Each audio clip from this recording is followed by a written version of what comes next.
पेश है मैनपुर जनपद समाचार, संवाददाता रामलाल गुप्ता।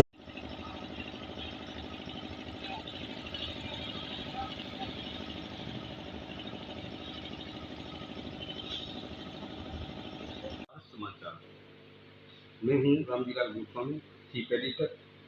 आज मैं आता हूँ यूपी ग्लोबल एकेडमी, जहाँ पर एक शिक्षा का सर्वोच्च स्थान है। उसके निर्देशक हैं डॉक्टर राममोहन जी, हमारे साथ जुड़े हुए हैं। मैं मुलाकात कराता हूँ। देखिए एक नजर। जी डॉक्टर साहब, आपको हमारे चैनल से जुड़ने के लिए बहुत बहुत धन्यवाद। दूसरा धन्यवाद इसलिए कि आपकी शिक्षा जो आज हम कह सकते हैं, बड़े गर्व से कह सकते हैं, हमारे जिले के स्तर से सर्वोच्च है।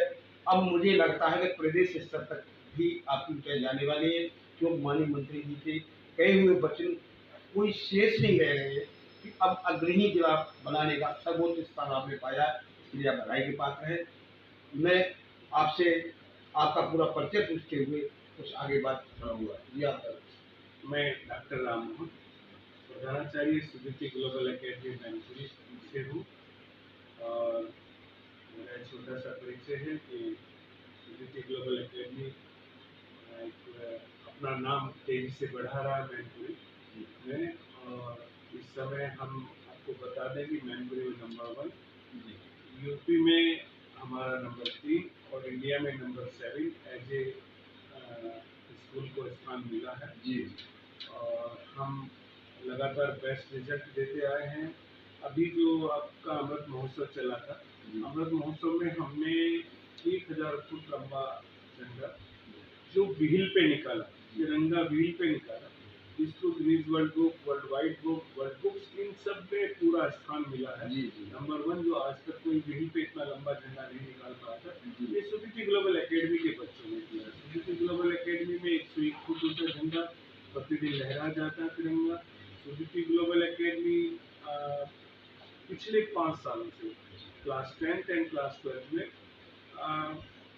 नंबर 1 पर पोजीशन ले रहा है, 100% रिजल्ट दे रहा है।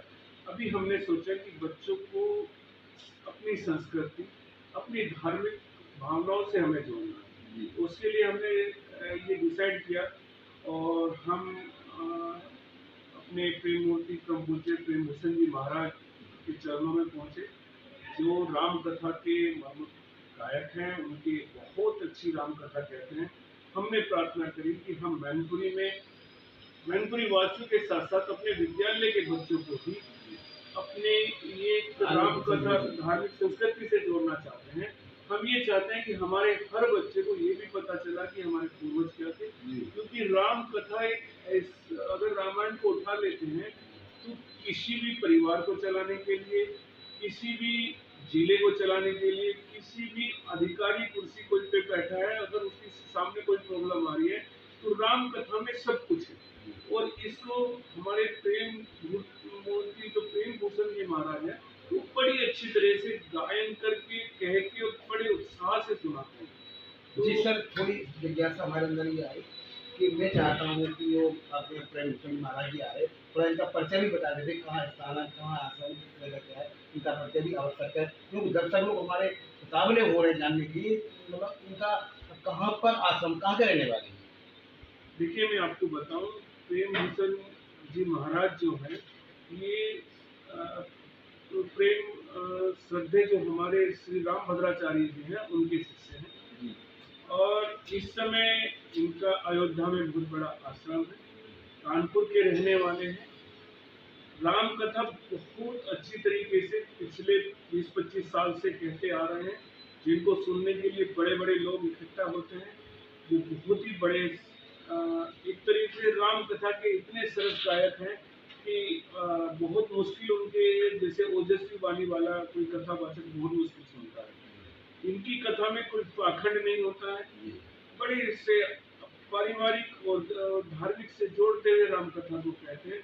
तो इतने बड़े महाराज श्री को मैनपुरी में बुलाकर मैं बहुत हर्षित हूँ और ये सोचता हूँ कि मेरे बस का नाम काम नहीं था, ये ऊपर वाले ने चाहा है, मेरे माँ बाप के आशीर्वाद ने चाहा है कि ये कथा यहाँ पर हो। मैं किसी कंडीशन में कथा कराने के लिए कोई इंसान कथा नहीं करा सकता है, ये तो केवल जब भगवान चाहता है, और भगवान चाहेगा तो कथा होगी, अगर नहीं चाहेगा तो नहीं होगी। जी सर, आपने बहुत अच्छा कहा। भगवान की प्रेरणा आपके अंदर जागृत हुई और मैं अपने मैनपुरी के जनता की तरफ से आपका आभार व्यक्त करता हूँ, क्योंकि ये श्रद्धेय जो महाराज जी आ रहे हैं, इनका आगमन आपके माध्यम से हो रहा है, ये हम लोगों का बहुत बड़ा सौभाग्य है। और मैं ये चाहता हूँ, आपने जो राष्ट्र के हित में ये अभी देश का जो सर्वोच्च जिसको कहना चाहिए राष्ट्रीय पर्व, जिसका आपने ख्याति पाई है नंबर 1 पर, उसके साथ साथ आपके धार्मिक जो हमारी पूज्य संस्कृति है उसका उत्साह करने के लिए, बच्चों को जागृत करने के लिए जो आपने एक आयोजन का ये 30 तारीख से होने जा रहा है, इसका आपने रखा, इसलिए बधाई के पात्र हैं। इसी के साथ साथ मैं ये और शब्द एक कहना चाहता हूँ कि इसके साथ साथ आपकी धार्मिक हो गई, देश के प्रति हो गई, लेकिन जो सामाजिक प्रति जिसको आप कहना चाहिए समाज सेवी के रूप में क्या आस्था रखते हैं? क्योंकि समाज सेवा के रूप में भी मैं जहाँ भी मेरी जरूरत पड़ती है, कभी प्रशासन को जरूरत पड़ी या यहाँ पर मैं सदैव रहता हूँ। वृद्धाश्रम का मेंबर्स हूँ। यहाँ पर कई चीज़ें ऐसी हैं जिनका मुझे प्रशासन ने, जिलाधिकारी महोदय आदि ने मुझे उनका मेंबर भी किया है। मैं आपको एक बात और बता दूं कि ये वो विद्यालय है जिसमें अबाउट 100 kV की सोलर ऊर्जा लगी हुई है। इस विद्यालय की छतों का सारा पानी 250 फुट नीचे जमीन में जाता है बारिश का, क्योंकि हमने रेन हार्वेस्टिंग सिस्टम बनाया है। हम प्रकृति से भी जुड़े हैं। आप विद्यालय में घूमकर देखें तो बड़े बड़े प्लांट और प्लांट, यहाँ पर हर तरह का प्लांट्स आपको विद्यालय में मिलेगा। हमारा मकसद बच्चों को केवल ये नहीं है कि उनको किताब रटाया जाए, हमारा मकसद है कि एक ऐसा भारतीय नागरिक पैदा करना जो भारत की संस्कृति के साथ साथ, भाईचारे के साथ साथ जुड़कर इस समाज के लिए कुछ काम करे।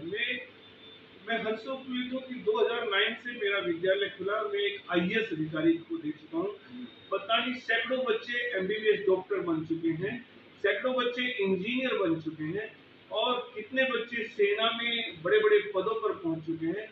ये मेरे लिए बहुत हर्ष का विषय है, क्योंकि वो जो भी विश्वविद्यालय ग्लोबल एकेडमी से पढ़कर कोई बच्चा अगर बाहर जा रहा है तो उसकी सभ्यता को देखते हुए आदमी जरूर ये उससे पूछता है कि आप या तो बहुत अच्छे परिवार से हो या किसी अच्छे विद्यालय से पढ़कर आए हो। और मुझे हर्ष होता है कि मेरे बच्चे जो भी इस स्कूल से बाहर जाते हैं उनमें सब कुछ माता पिता के प्रति स्नेह, माता पिता को भगवान मानना, उसके बाद भारतीय धर्म से प्यार करना, साथ के साथ भारतीय संस्कृति से जुड़ा रहना और आपसी भाईचारा, और उनके अंदर समाज सेवी की भावना में भरता रहता हूँ।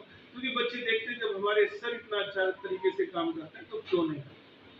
तो मैं बहुत बहुत धन्यवाद। आपने बताया कि समाज के प्रति, राष्ट्र के प्रति और जनता के प्रति जो समाज सेवा कहा जाता है उसके प्रति आप कूद करके बच्चों को, विद्यार्थी जो नया पीढ़ी आने वाला भविष्य उसको जागृत कर करके ठोस कर देते, जिस परफेक्ट कर देते, ये एक नई पीढ़ी का बहुत अच्छा असर आएगा।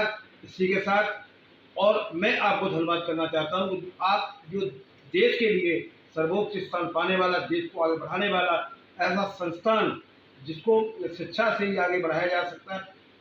सारे विकास की चाबी एक शिक्षा होती है, जिसके माध्यम से आपने बहुत तेजी से, क्योंकि आपने बताया एक आप IAS दे चुके, आपके यहाँ से बच्चा पढ़ के गया, दूसरा MBBS का, इस प्रकार के कई आर्मी में जाकर अच्छे अफसर के रैंक पर पहुंच चुके, इसके लिए आप बधाई पात्र हैं।